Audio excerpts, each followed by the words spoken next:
बिस्मिल्लाहिर्रहमानिर्रहीम। बोलते कालम के साथ मैं आमिर रज़ा खान और बहुत ही अहम खबर है जो मैं आपको देने जा रहा हूँ।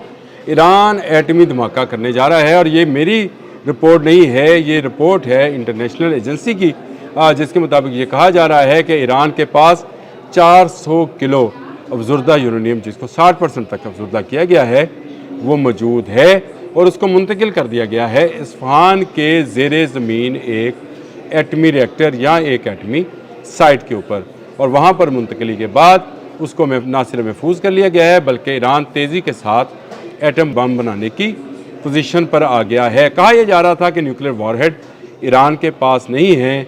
AIEA की भी यही रिपोर्ट थी, अमेरिकन इंटेलिजेंस भी यही कह रही थी, लेकिन इस नई रिपोर्ट के बाद कि ईरान के पास इतना यूरेनियम अफजुर्दा है जिससे 10 एटम बम जो हैं बनाए जा सकते हैं। अभी मेरे जहन में आ रहा था कि अली शेख मानी जो हैं, जिनको शहीद किया गया है कल के हमले में, उनका एक बयान आया था कि अगर अमेरिका ने हम पर हमला किया तो हम मजबूर हो जाएंगे एटमी धमाका करने के, और इस एटमी धमाके का नतीजा जो है वो फिर पूरी दुनिया देखेगी कि डिक्लेयर्ड पावर बन जाएगा ईरान। अगर ये कर ही जाते तो क्या ही बात थी कि अमेरिका को या इजराइल को इन पर हमला करने की ज़रूरत ना होती। एक अहम ईरानी ओहदेदार ने एक तस्वीर शाया की है और उस तस्वीर को लेकर एक वेबसाइट ने पूरा मजमून लिखा है, जिसमें दिखाया गया है कि इजराइल के अंदर बॉम्ब ब्लास्ट हो रहा है जो कि न्यूक्लियर बम है और पूरा इजराइल उसकी लपेट में है। ये इशारा है इस जानिब कि अगर आपने ईरान पर अपना एस्केलेशन जो है उसको और मज़ीद बढ़ाया तो ईरान इसको न्यूक्लियर वार तक ले जा सकता है। ईरान न्यूक्लियर वार है या नहीं है, इस बारे में पूरी दुनिया जो मर्ज़ी कहे, मैं पहले दिन से कह रहा था कि ईरान पर होने वाला अमेरिका का हमला जो था, जिसमें ग्रेट बम्ब ऑफ यूएस से जो था 57 उसको गिराया गया था, उसमें उसके न्यूक्लियर रिएक्टर्स को वो नुकसान नहीं पहुंचा था जो अमेरिका तस्वर किए बैठा था। उसकी वो तमाम की तमाम यूरेनियम अफजुर्दी के जो साइट्स थी या लेबॉर्ट्रीज़ थी वो अपनी जगह पर मौजूद रही। हाँ, उसके एग्जास्ट क्योंकि वो बाहर होते हैं उनको ज़रूर नुकसान पहुंचा, लेकिन इतनी गहराई और इतनी मजबूती के साथ बनाए गए ये एटमी रिएक्टर्स जो थे इनको मुकम्मल तौर पर तबाह नहीं किया जा सका था। फिर मैंने एक व्लॉग आपको करके दिया था जिसमें मैंने बताया था कि सैटेलाइट इमेजेस बता रहे हैं कि ईरान ने इनको दोबारा से तमीर कर लिया है, और ये सैटेलाइट इमेजेस ने बताया कि ना सिर्फ इनको दोबारा से तमीर किया गया है, वो जो उसके एग्जॉस्ट थे उनको जो तबाह किया गया था, ये दो साइड्स थी नतंज और फर्दो, इन दो साइड्स पर ही बम गिराए थे, जिसमें से एक बम जो था वो चल नहीं सका था, और वो टेक्नोलॉजी जो है इस वक्त ईरान के साइंटिस्ट उस पर काम भी कर रहे हैं कि उससे कैसे मज़ीद बचा जा सकता है। अब आप देख लें कि ईरान जो है हर आने वाले दिन के साथ जिस तरह से सरप्राइज़ दे रहा था, ये बड़ा सरप्राइज़ है अली शमखानी का वो बयान कि अगर अमेरिका हम पर हमला करेगा तो हम एटमी धमाका कर सकते हैं, और उसके बाद बिना नाम लिए उस नक्शे का जारी होना जिसमें इजराइल के अंदर एटम बम फटता हुआ दिखाया गया है। पूरा इजराइल का नक्शा है और पूरे का पूरा न्यूक्लियर बम की या उसकी हिद्दत और शिद्दत की लपेट में है। तस्वीर भी साथ साथ चल रही होगी इस नक्शे की, जिसमें बताया गया कि अगर ईरान को छेड़ा गया तो ईरान आप पर हमला करेगा। अब से कुछ देर पहले मैंने एक व्लॉग अदील के साथ किया जिसमें मैंने ये बताया था कि ईरान के पास इजराइली तमाम न्यूक्लियर साइट्स की नक्शे और उसकी डाटा जो है वो मौजूद है। इसका मतलब है कि ईरान किसी भी वक्त इजराइल की एटमी रिएक्टर्स पर की ईंट से ईंट बजा सकता है।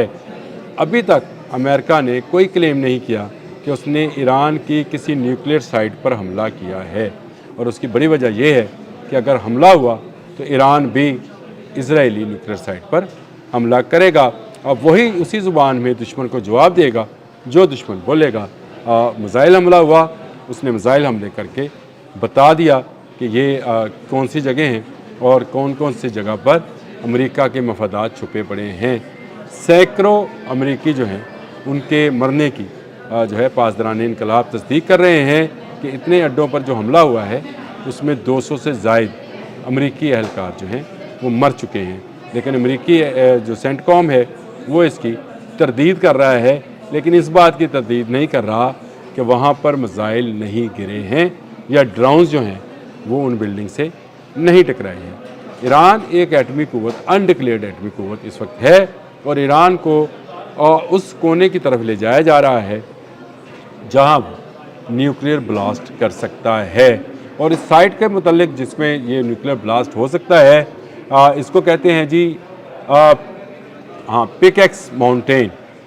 इसकी गहरी गाहियों में जो है ये न्यूक्लियर के रॉड्स जो हैं इनके मुतल्लिक इतलात हैं कि वहाँ पर पहुँचाए गए हैं और वहाँ पर एक अमली ब्लास्ट जो है, कंप्यूटर ब्लास्ट नहीं, अमली ब्लास्ट जो है वो भी किया जा सकता है। जिस तरह पाकिस्तान ने चागी के इलाके में पहाड़ के अंदर जाकर जो है एटमी रॉड्स रखकर एटमी धमाके किए थे, इसी तरह ईरान भी जो है इसकी तैयारी कर रहा है। इसके बारे में इंटरनेशनली ख़बरें पहले भी छपती रही हैं।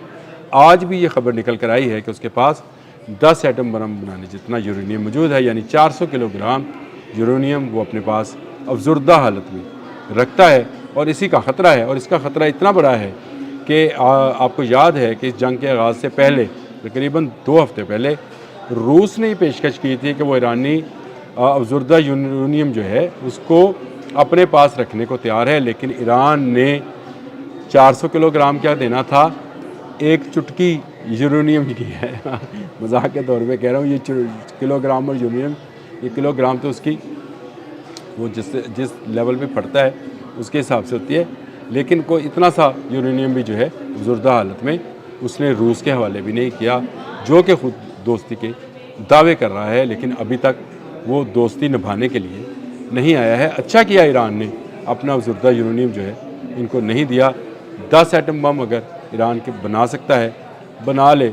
अगर वो धमाका कर सकता है तो कर दे। उसका एक धमाका पूरी दुनिया के अमन के लिए काफ़ी होगा। पूरी दुनिया के अमन के लिए काफ़ी ना भी हो, क्योंकि अमेरिका ने यहाँ से ग्रीनलैंड जाना है और ग्रीनलैंड पे हमलावर होना है, जहाँ उसका मुकाबला यूरोपियन से होना है। लेकिन अगर ईरान ने ये न्यूक्लियर धमाका कर दिया तो इसराइल और अमेरिका उल्टे पाँव वापस भाग जाएंगे। ये फिर दोबारा ईरान की तरफ मुँह नहीं करेंगे, क्योंकि इसकी बड़ी मिसाल शुमाली कोरिया है, जो इतने बड़े मिसाइल रखता है, ICBM यानी इंटरकॉन्टिनेंटल बैलिस्टिक मिसाइल, जो एटमी वॉर हेड ले जा सकते हैं, और वो दावेदार है कि उसके पास एटमी वॉर हेड हैं। कोई इंटरनेशनल एजेंसी ये मुतालबा नहीं करती कि वो शुमाली कोरिया के जाकर न्यूक्लियर रिएक्टर्स जो हैं उनको टेस्ट करेगी, चेक करेगी कि कितना यूरेनियम ज़ुर्दा हुआ, कितना नहीं। कभी आपने अमेरिका के मुंह से ये मुतालबा सुना? किसी और मुल्क के मुंह से सुन लिया हो? शुमाली कोरिया की तरफ कोई क्यों नहीं देखता? क्योंकि वो एक पावर है, उसके पास इंटरकॉन्टिनेंटल बैलिस्टिक मिसाइल्स हैं इतनी रफ्तार के कि जिनको रोकना अमेरिका के बस की भी बात नहीं। और खुशखबरी थी इस पूरे जंगी हालात में, जहाँ हमें बहुत सारी अंदरनाक खबरें भी मिली, वहाँ ये खबर भी है कि ईरान का तमाम यूरेनियम जो है, जो 10 एटम बम बनाने के लिए काफ़ी है, महफूज है और इसको मज़ीद महफूज बनाया जा रहा है। अब तक के लिए इतना ही। अल्लाह।